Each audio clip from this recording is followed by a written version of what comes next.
In the early hours of a tense geopolitical moment, a stark warning emerged from Tehran, one that has sent shockwaves across diplomatic and military circles worldwide. A senior Iranian official has declared that any attack on Iran, no matter how limited, will be treated as an all-out war. This warning comes just days before a major U.S. aircraft carrier strike group is set to arrive in the Middle East, alongside additional American military assets. As global powers watch closely, the question is no longer whether tensions are rising, but how close the region is to a direct confrontation that could reshape the balance of power in the Middle East. Tonight, we break down what Iran's warning really means, why the U.S. military buildup matters now, and how quickly a limited strike could spiral into full-scale war. This is not speculation. This is the reality unfolding right now. To understand the gravity of Iran's warning, we need to look at the broader context. For decades, Iran and the United States have existed in a state of permanent tension, a conflict defined not by open war, but by sanctions, proxy battles, covert operations, and political brinkmanship. From the collapse of diplomatic ties after the 1979 Iranian Revolution to the nuclear standoff that has dominated the last 2 decades, relations between Washington and Tehran have remained fragile at best and explosive at worst. What makes this moment different is timing. Iran's statement comes as U.S. naval forces prepare to enter the region.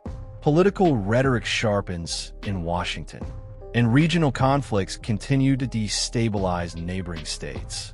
In geopolitics, timing is everything, and this timing is dangerous. According to Reuters, a senior Iranian official, speaking on condition of anonymity, issued one of the strongest warnings Iran has made in years. The message was unambiguous. Any attack, whether described as limited, surgical, kinetic, or targeted, will be treated by Iran as a declaration of full-scale war.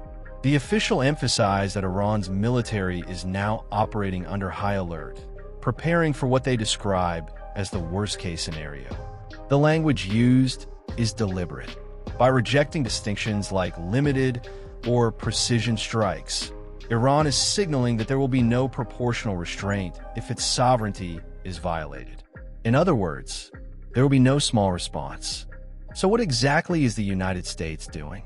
According to official statements, a U.S. aircraft carrier strike group is heading toward the Middle East, accompanied by additional naval and air assets. Aircraft carriers are not symbolic gestures. They are floating military cities capable of launching fighter jets, missile strikes, surveillance operations. Historically, the U.S. has deployed carriers to the region during periods of heightened tension, often claiming the moves were defensive. But history shows that similar deployments have preceded major military actions, including last year's strikes targeting Iran's nuclear infrastructure. For Iran, these movements are not defensive, they are signals. And signals can be misread. Former U.S. President Donald Trump added another layer to the tension with his own remarks. Speaking publicly, Trump stated that the United States had an armada heading toward Iran, but expressed hope that it would not need to be used. At the same time, he renewed warnings to Tehran against killing protesters, restarting its nuclear program. The dual message is familiar: strength paired with uncertainty. For Tehran, such statements reinforce a long-standing belief that Iran is constantly under threat, regardless of its actions. Iran's leadership argues that its military posture is not aggressive, but defensive by necessity. The senior official made this point clear. A country under constant military pressure, they said, has no choice but to ensure that every capability at its disposal can be used to push back against aggression. From Iran's perspective, sanctions are economic warfare, military deployments are intimidation, and strikes on allies or infrastructure are acts of escalation. This worldview explains why Iran refuses to define its response in advance. Strategic ambiguity is part of deterrence.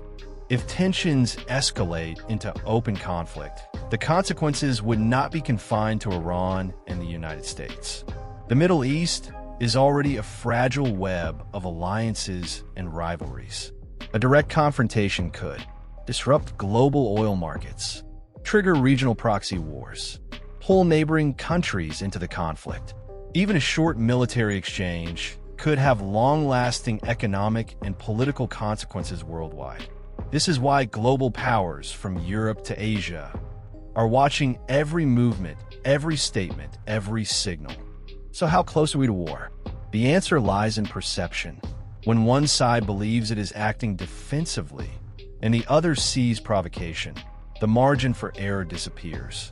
Iran has drawn a red line, clearly and publicly. The United States is projecting power, visibly and deliberately. History shows that wars do not always begin with intention. Sometimes they begin with miscalculation. As military assets move into position and rhetoric hardens, the world waits to see whether diplomacy can still slow the momentum, or whether this moment becomes the spark that ignites something far larger.